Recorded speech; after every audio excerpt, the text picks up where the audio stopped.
Kita sudah menyaksikan bagaimana cara Tiongkok membangun semangat kebangsaan bagi warganya. Dikatakan bahwa memang bangsa Tiongkok adalah bangsa yang telah berjaya sejak 5.000 tahun yang lalu. Karena itu Beijing itu adalah tengah dunia yang akan kembali pegang kendali dunia. Amerika negara baru 250 tahunan. Itu hampir dikatakan Amerika itu tidak punya sejarah. Untuk itu mereka menciptakan kampanye yang ada di benak setiap warga Amerika, di mana Amerika dikatakan adalah land of the brave, tanah untuk kaum pemberani, dan land of opportunities. Semua mungkin di Amerika dengan moto American Dreams-nya. Hitler untuk membangun nasionalisme bangsa Jerman dengan ras Arya yang diklaimnya sebagai asal-usul bangsa Jerman, sampai membuat sejarah bahwa manusia unggul superior ras Arya adalah ras Jerman. Sampai ke puncak Himalaya dicari jejak dan disambung-sambungkan, dipasang jejak.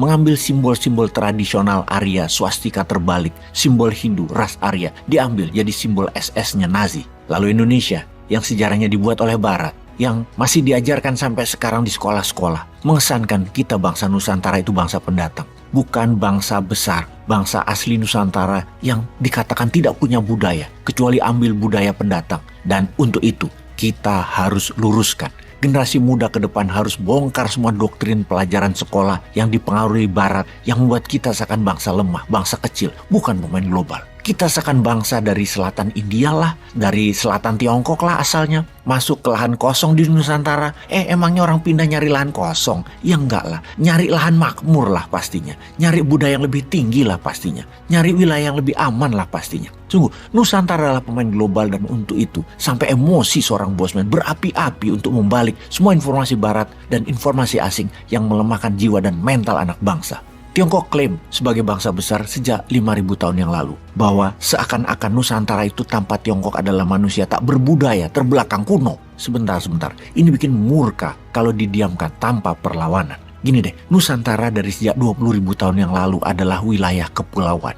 Maka secara naluri, secara alami, manusia Nusantara sudah terbiasa dengan pantai, dengan laut, dengan samudra, dengan ombak, dengan badai. Ada sebuah catatan sejarah dalam totem atau mumi Ramses II yang diduga 10.000 tahun yang lalu di Mesir, di piramid.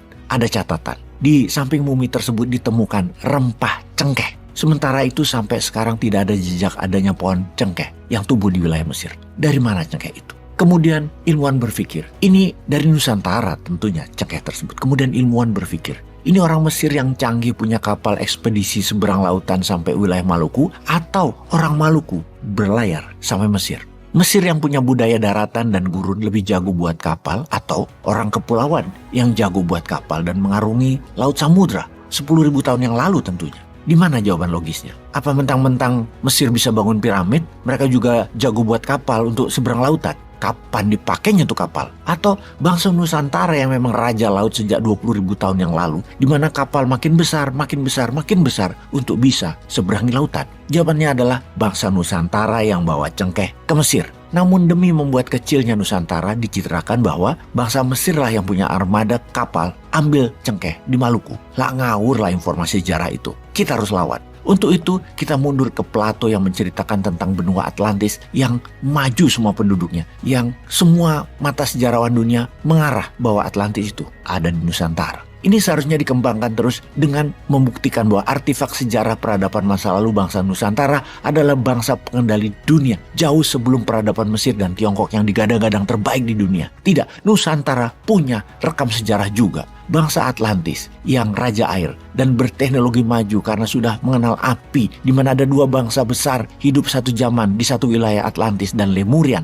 Lemuria Pyro karena mahir bermain api, dalam hal ini teknologi logam, dan Atlantis yang menguasai air atau Hydro, juga raja teknologi berhubungan dengan air, laut, dan samudra. Keduanya membuat manusia hidup dalam kemajuan peradaban yang tinggi sebelum salju mencair 2 kali dalam sejarah umat manusia. Fakta sejarah menyatakan bangsa Arya yang terdapat dalam tradisi India mencatat bangsa Arya sebagai manusia unggul yang tinggal di Himalaya, berasal dari Nusantara yang mengarungi laut untuk mencapai daerah tertinggi Mahameru, Himalaya, untuk menyelamatkan diri dari bencana yang akan terjadi dengan kenaikan suhu dan naiknya permukaan laut. Sama seperti saat ini kejadiannya, akan meningkatnya suhu dan naiknya permukaan laut. Sejarah dunia mengulang. Sungguh, sejarah tidak pernah bohong, namun kepentingan penulisanlah yang membuat catatan sejarah menjadi bohong, terutama bangsa asing untuk mempengaruhi bangsa lainnya. Sekarang bagaimana menurut sahabat semua? Akankah kita diam saja sejarah kita dikoyak-koyak ilmuwan sejarah bangsa lain?